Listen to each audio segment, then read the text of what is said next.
बिहार झारखंड और मैं आपके साथ लक्ष्मी। बुलेटिन की शुरुआत करते हैं एक बड़ी खबर से। रांची से एक बड़ी खबर। ओएसडी संजीव लाल की रिमांड अवधि बढ़ी है। जहांगीर आलम की भी रिमांड अवधि बढ़ा दी गई है। 3 दिन के लिए दोनों की रिमांड अवधि बढ़ा दी गई है। पीएमएलए कोर्ट ने रिमांड अवधि बढ़ा दी है। आपको बता दें कि ईडी ने रिमांड बढ़ाने की मांग की और ऐसे में दोनों लोग संजीव लाल और जहांगीर आलम की रिमांड अवधि जो है वो बढ़ा दी गई है, यानी कि अभी और पूछताछ करनी बाकी है। तो टेंडर कमीशन केस में दोनों आरोपी हैं। ऐसे में दोनों लोगों से कमीशन घोटाले से जुड़े हुए सवाल जवाब किए जा रहे हैं।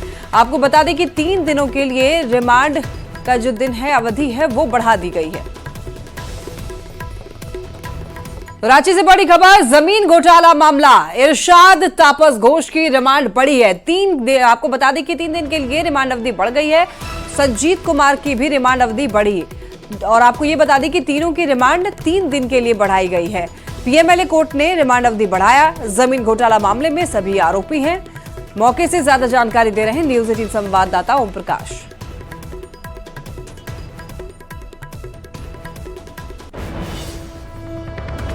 मामले में 3 आरोपियों को ईडी के द्वारा गिरफ्तार किया गया था। ये तीनों आरोपियों को आज कोर्ट में पेश किया गया, जिसके बाद इन्हें होटवार जेल भेजा गया है। बता दें कि 3 दिनों तक इन तीनों आरोपियों से पूछताछ हुई थी, जिसमें कि इरशाद अख्तर जो कि हजारीबाग का रहने वाला है, तो दूसरा तापस घोष और संजीत कुमार हैं जो कि कोलकाता रजिस्ट्रार ऑफिस से जुड़े हुए हैं। और इन तीनों को गिरफ्तार किया गया था पिछले दिनों और उसके बाद उन्हें कोर्ट में पेश करते हुए रिमांड पर ईडी ने लिया था।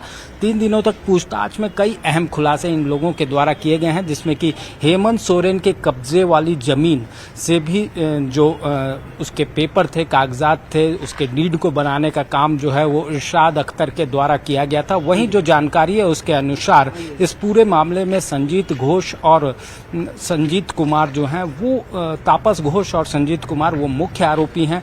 उनके द्वारा कोलकाता रजिस्ट्रार ऑफिस से कई कागजातों का हेरफेर किया जाता था और वो जमीन दलालों को दिया करते थे, लैंड प्रॉपर्टी को, जिससे कि फर्जी डीड बनाया जाता। कैथी भाषा का जो मास्टरमाइंड बताया जाता है वो इरशाद अख्तर है, जिसके द्वारा इस भाषा में लिखकर तमाम चीज़ें जो हैं वो फर्जी डीड के रूप में इस्तेमाल की जाती थी। अब इन तीनों से पूछताछ खत्म हुई, जिसमें कि कई अहम खुलासे जो हैं वो ईडी को मिले हैं, जिसमें कि इनके द्वारा कई ज़मीनों के फर्जी डीड तैयार किए गए, जिसमें न सिर्फ हेमंत सोरेन वाली कब्जे वाली ज़मीन के दस्तावेज शामिल है बल्कि अन्य दस्तावेज भी कई जो हैं इनके द्वारा बनाए गए हैं। अब इन तीनों से पूछताछ के बाद ईडी जमीन घोटाले में आने वाले दिनों में कई बड़े खुलासे कर सकती है। कैमरामैन संत के साथ ओम प्रकाश, न्यूज 18 रांची।